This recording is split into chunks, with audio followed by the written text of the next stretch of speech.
Monsieur le Président de l'Assemblée nationale, Monsieur le ministre garde des Sceaux, ministre de la Justice, Monsieur le ministre du Travail en charge des relations avec les institutions, mon frère Yankoba, honorables députés, chers collègues. S'il vous plaît.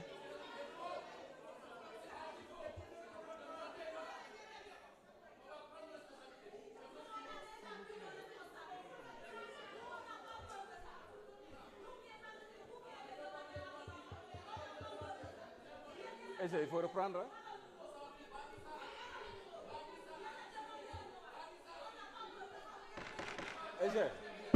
S'il vous plaît.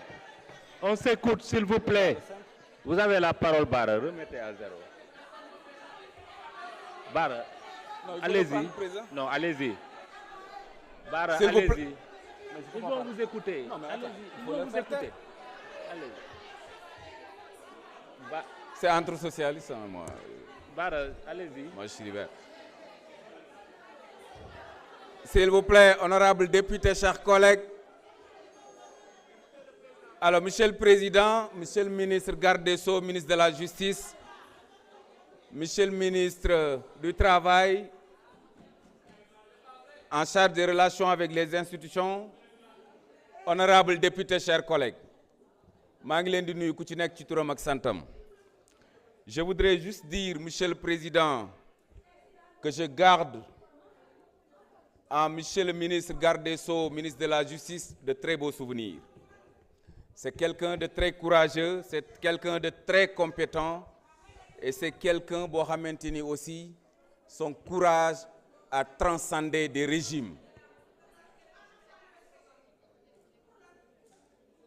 Chef du parquet sous le régime du président Abdoulaye Wade, moi je l'ai vu à l'œuvre. Il a refusé des choses yoo xamante ni ñu bëggoon ko defloo. Sous le régime du président Macky Sall, il a refusé de me mettre en prison, moi, Bara Gaye. À l'époque, ce qu'il disait, mettez Abdou Mbow et Bara Gaye sur un plateau, ñu débattre politiquement. Loolu la garde ci yow. Et courage boobu tey lañ ko gën a xaar ci yow. Moo tax choix bi dal na sunu xel, que nos prières vous accompagnent, nous savons que vous allez faire des résultats. Li nga xamante ni mooy le projet de loi, moi je vais le voter parce que je suis à l'aise. Bi ñuy battre campagne, nous l'avons dit, ci sunu programme 42e point bi, il a été dit que dañuy supprimer li nga xamante ni mooy ces deux institutions te alal ji nga xamante ni moom lañ fay jëlee ñu dugal ko ci des projets sociaux. Loolu la ñu gëm. Moo tax nous sommes très à l'aise par rapport à ce projet de loi. Et je voudrais dire à l'endroit de mes frères de Benno Bokk Yakaar qu'ils devraient être aussi à l'aise. Pourquoi? Ils devaient être à l'aise en votant ce projet de loi. Parce que tout simplement, da ngeen amoon candidat mu tudd Amadou Ba dem élection am 35%. Bi ngeen di battre campagne da ngeen waxoon ni ci continuité ngeen di dem. Continuité ngeen waxoon ngeen di def. Am beneen candidat bu leen opposé wax ni rupture lay def.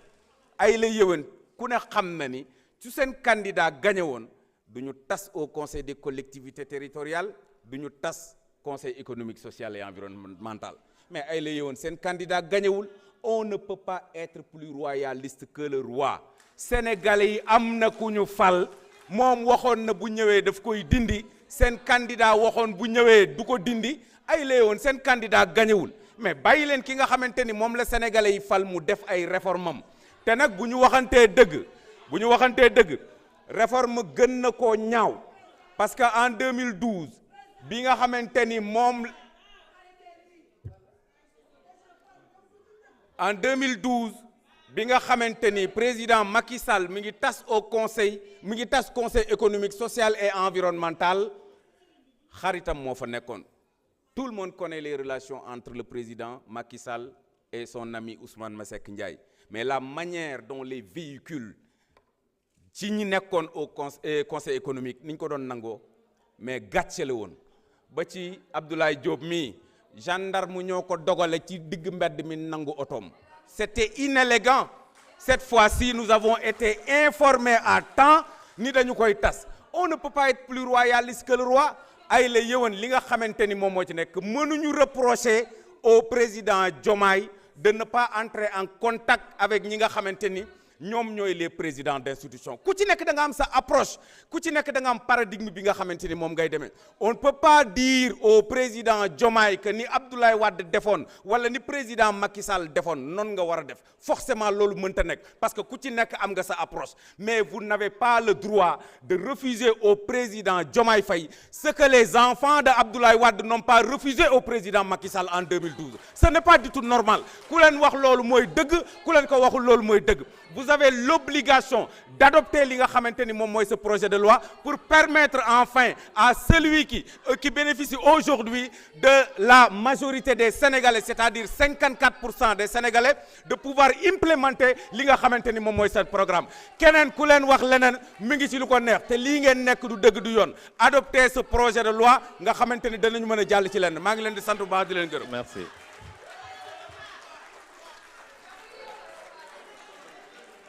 La parole est au président de groupe, Lamine Thiam.